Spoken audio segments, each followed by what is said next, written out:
Sanubari Teduh 034. Jalinan jodoh buruk lenyap dikala jalinan jodoh baik matang. Mereka yang hendak melenyapkan 3 rintangan harus menggunakan pikiran yang bagaimana? Saudara sedharma sekalian, pagi hari setiap harinya merupakan waktu terbaik bagi kita untuk melatih batin agar kembali pada hakikat murni.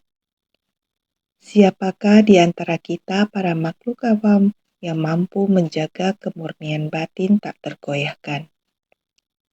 Sangat sulit, karena itu kita harus membuatnya menjadi kebiasaan. Kebiasaan yang kita miliki bersumber dari benih karma yang kita bawa dari masa lampau ditambah pengaruh lingkungan di kehidupan ini.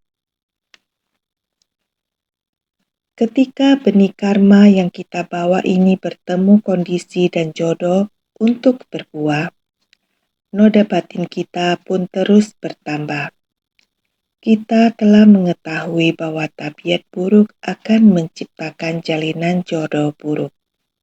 Begitu pula tabiat baik akan menciptakan benih karma baik yang akan membangkitkan jalinan jodoh baik. Seperti yang sering dikatakan, pikiran kita adalah kombinasi antara baik dan buruk. Di kehidupan lampau, kita pernah berbuat baik maupun buruk. Pada kehidupan lampau, entah dalam berapa banyak kehidupan, noda batin serta jalinan jodoh baik dan buruk terus bertambah dan membuat kita pada kehidupan ini juga mewarisi karma baik dan buruk.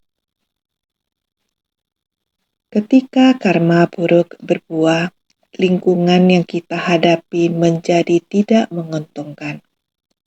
Meski lingkungan itu sesungguhnya baik, namun kita tidak akan bertemu orang baik.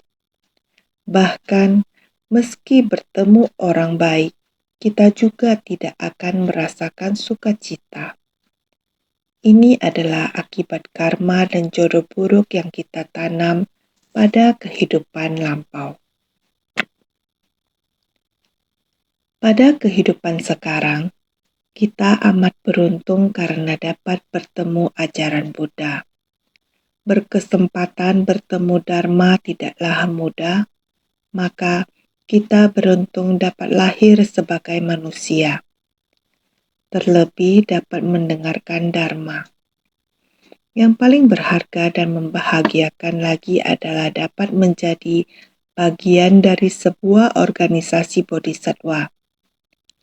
Di sini kita berkesempatan untuk belajar dari banyak orang baik. Saat bergabung dalam organisasi bodhisattva ini, terdapat tabiat buruk masa lalu kita. Kita harus bersungguh-sungguh waspada, meski bertemu dengan orang yang tidak kita sukai, namun sesungguhnya orang ini belum tentu tidak baik. Belum tentu ia mungkin berhubungan baik dengan orang lain dan hanya kita yang tidak menyukainya. Orang lain mungkin suka mendengar ucapannya dan merasa kata-katanya sangat bermanfaat. Orang lain mungkin merasa setiap ucapannya adalah kata-kata baik dan mengandung dharma.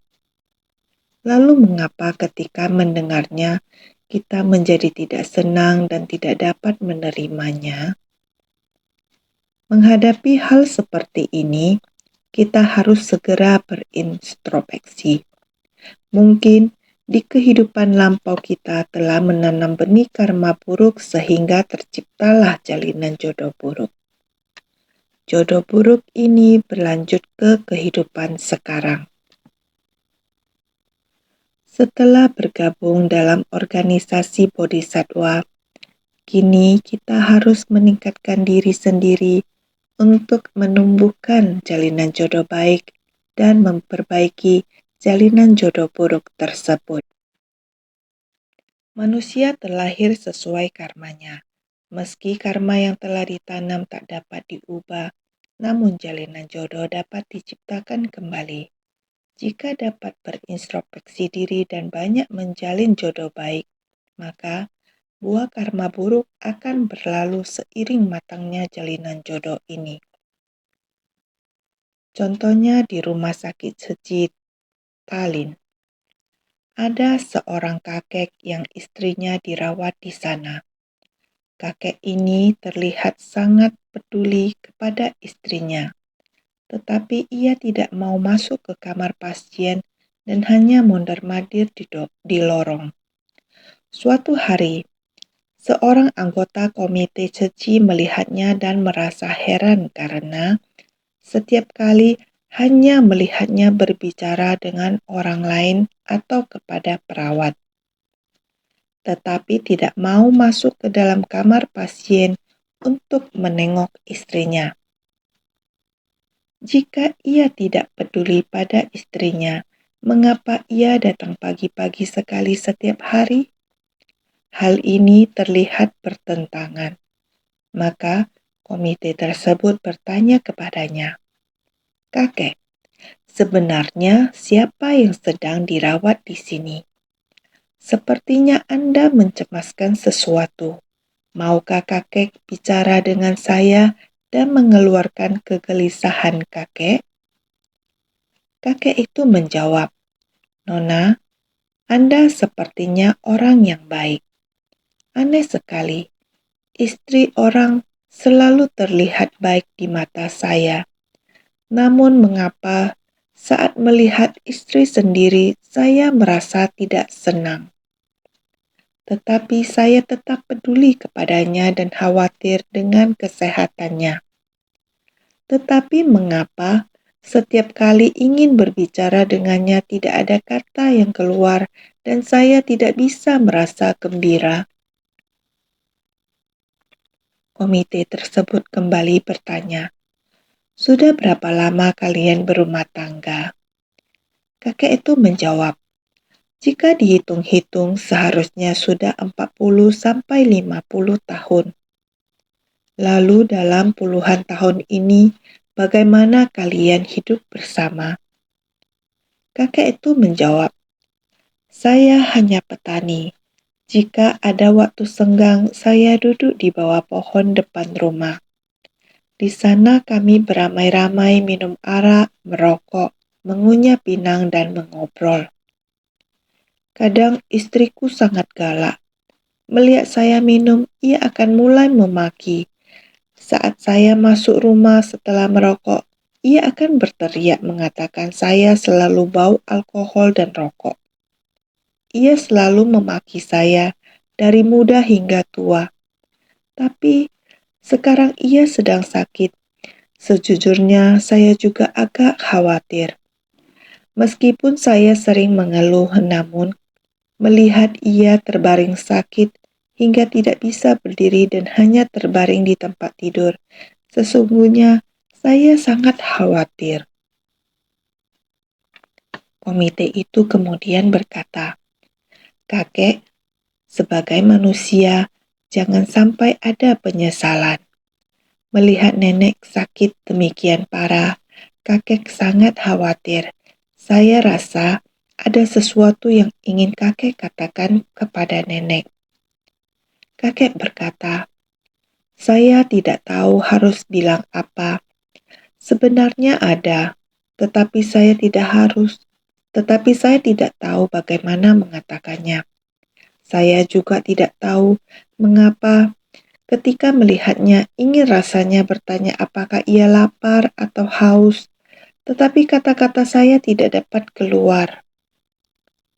Sambil berpikir, sang kakek melihat komite itu dan berkata, "Kelihatannya Anda seorang yang sangat baik.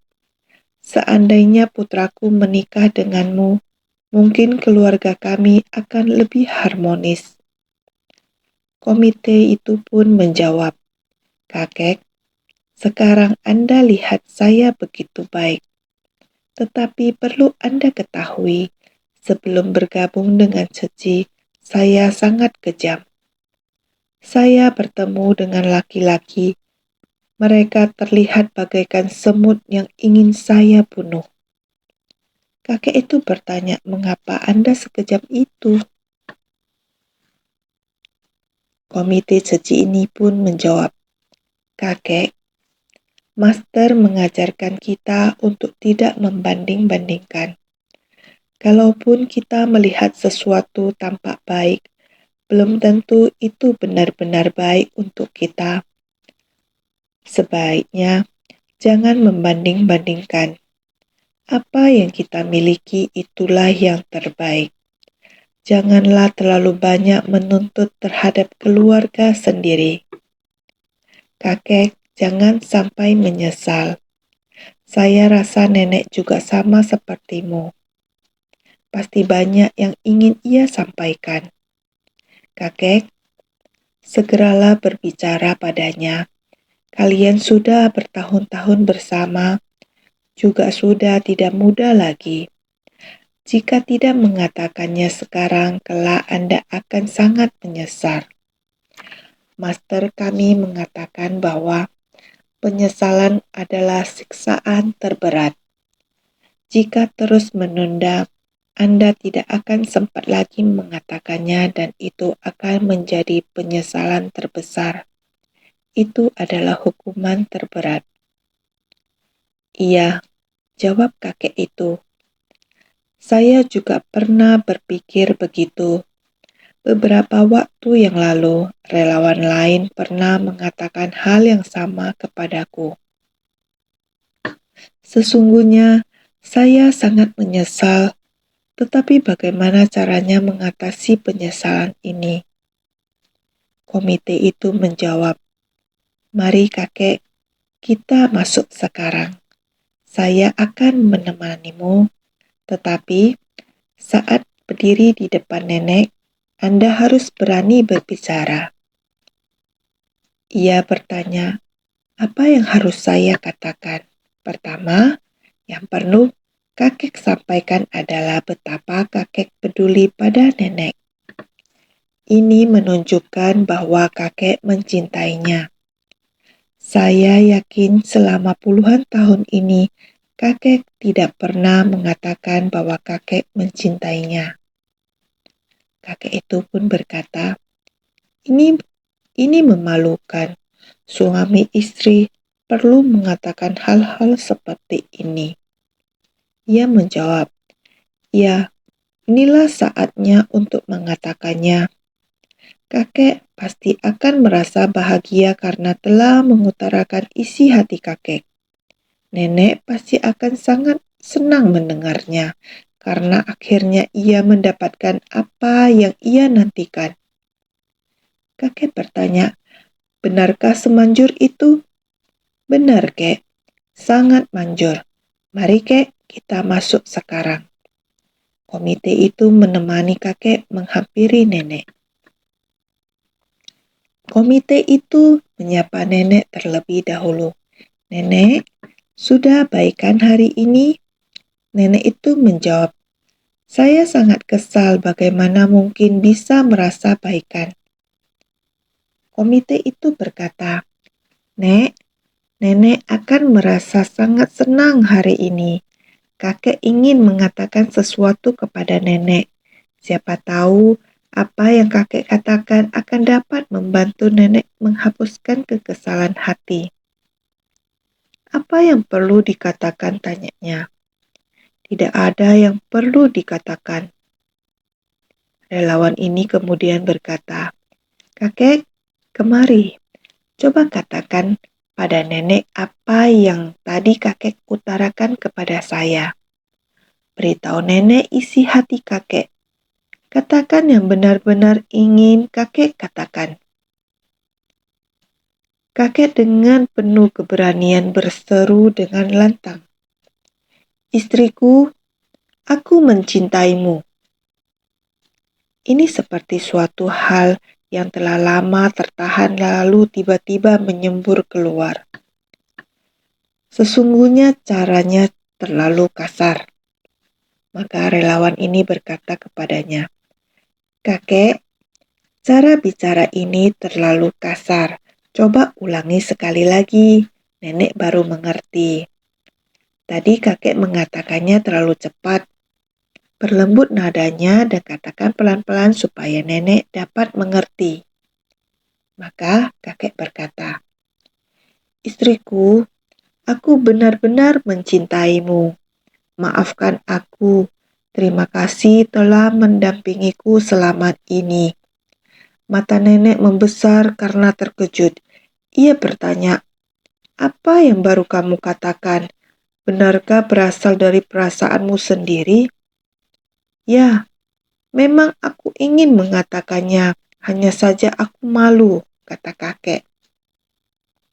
Nenek pun tersenyum. Begitulah pasangan suami istri zaman dahulu.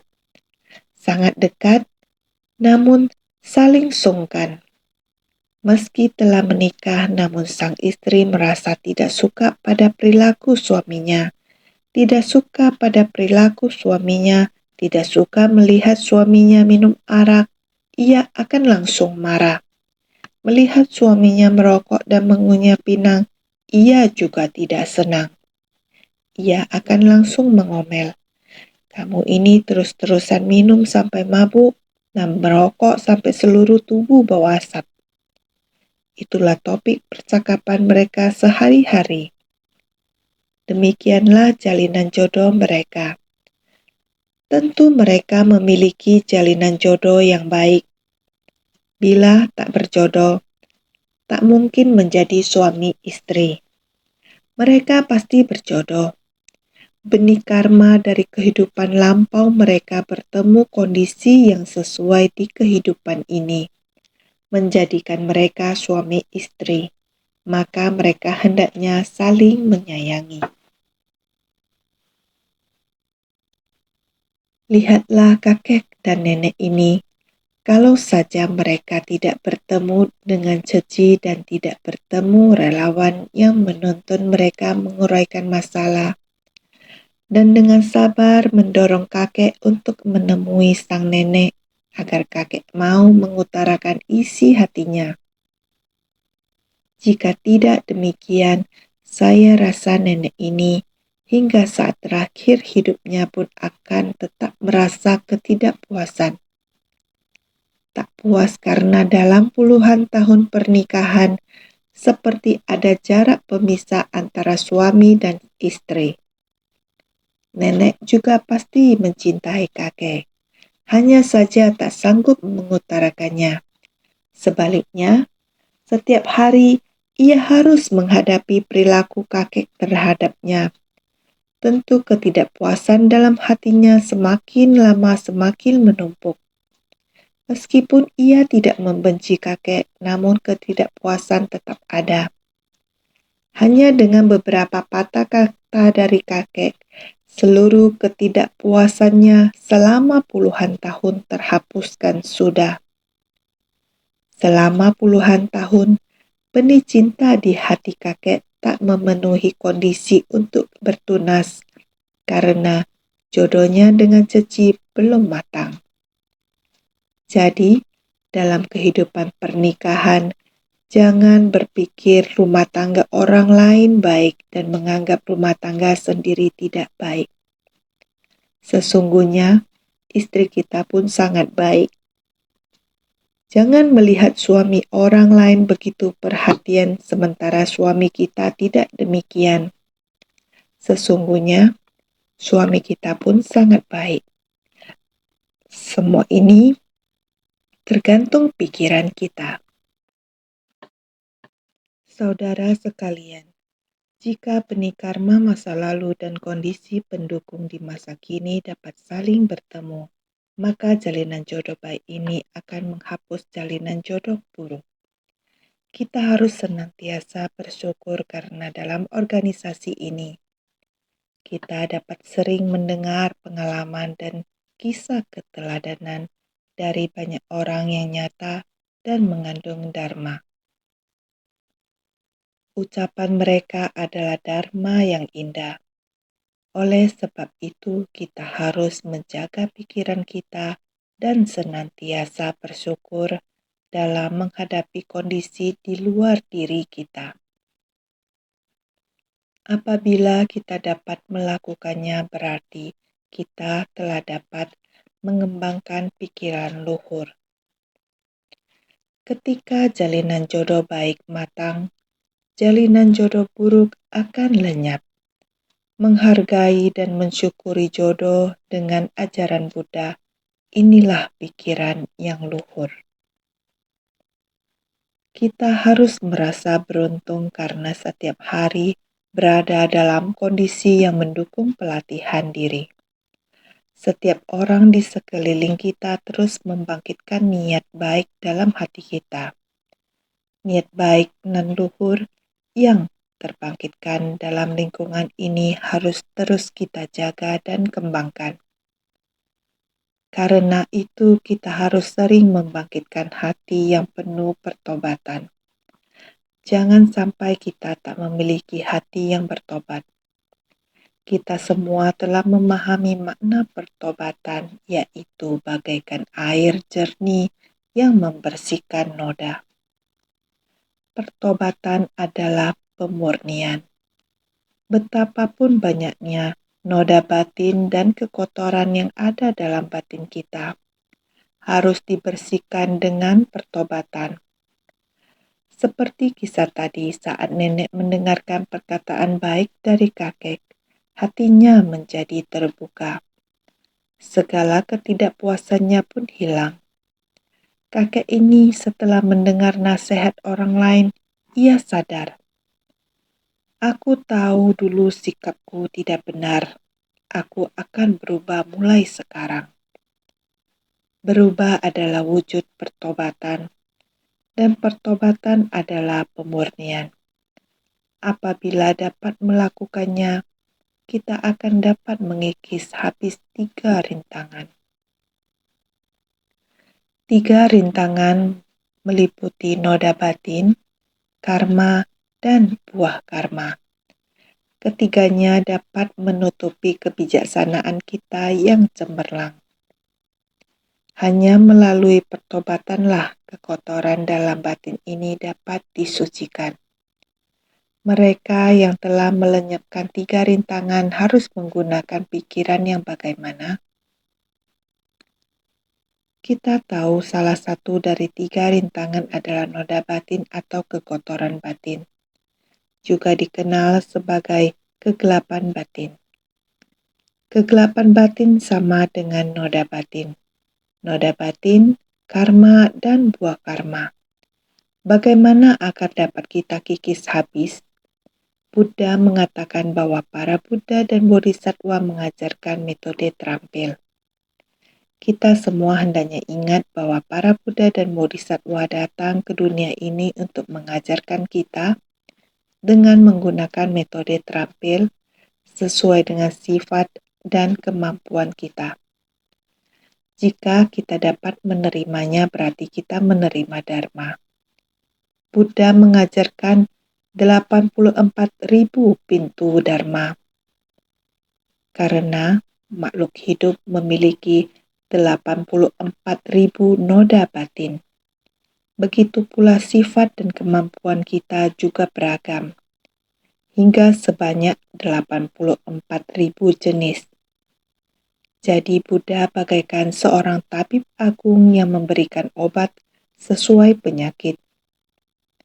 Dengan mengamati penyakit batin makhluk hidup, Buddha mengetahui metode apa yang tepat untuk menyembuhkan penyakit itu, sekaligus melenyapkan noda batin mereka.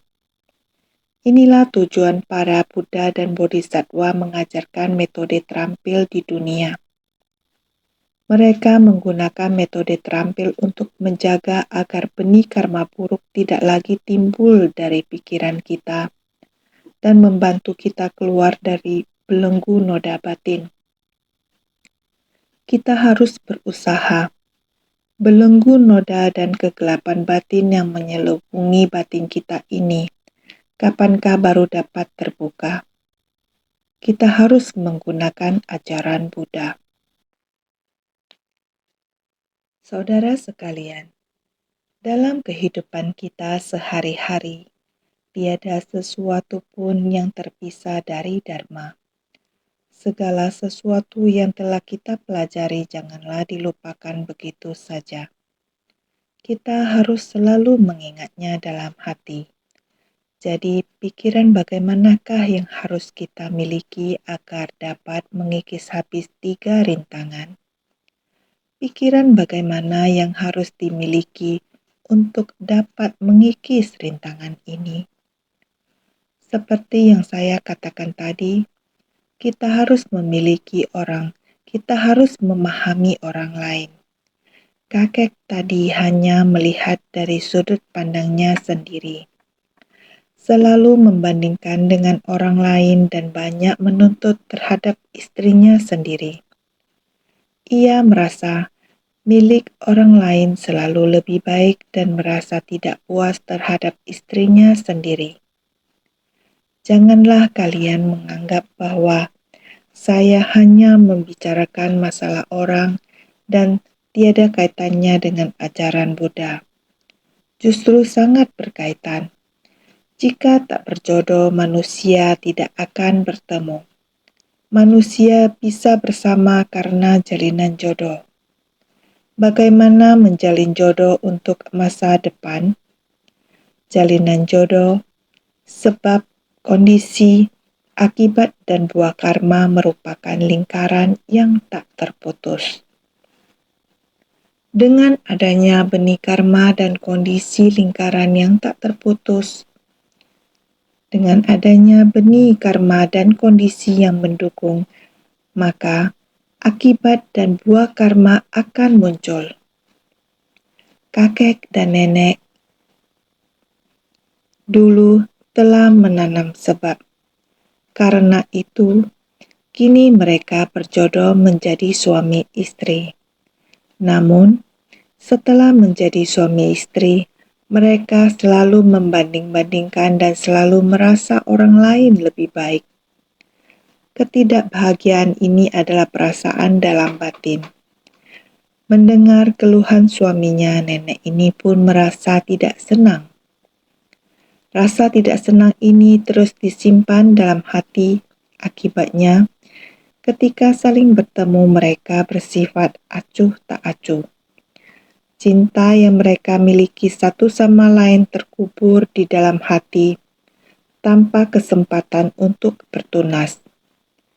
Jika jalinan jodoh baik ini tidak dibangkitkan, maka benih karma buruk akan berbuah dan terus terakumulasi.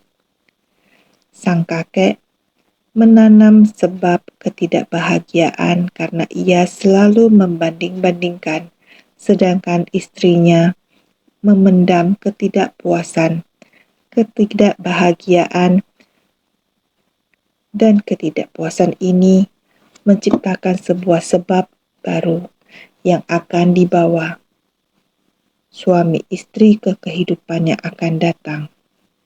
Buah karma buruk mereka kembali menciptakan sebab baru bagi masa depan. Inilah lingkaran sebab dan akibat yang tak berujung. Singkat kata, kita harus membangkitkan pikiran luhur untuk melenyapkan rintangan ini. Jika kita memahami metode yang tepat, kita pasti akan melenyapkannya. Namun, jika kita tidak tahu metodenya, maka jalinan jodoh buruk ini tidak akan berakhir. Karena sekarang kita telah memahami betapa menakutkannya hukum karma, maka kita harus mengikis dari sumbernya. Rintangan noda batin, karma dan buah karma harus kita kikis dengan bersungguh-sungguh. Saya harap dalam kehidupan sehari-hari, kalian tidak meremehkan setiap aktivitas. Janganlah mengabaikan metode terampil yang kita dapat. Dalam hubungan antar manusia, janganlah membanding-bandingkan dan banyak menuntut. Dengan demikian, berada di ladang pelatihan ajaran Buddha ini, dalam lingkungan bodhisatwa, kita harus senantiasa menghargai berkah dan saling bersyukur. Harap semua selalu bersungguh-sungguh.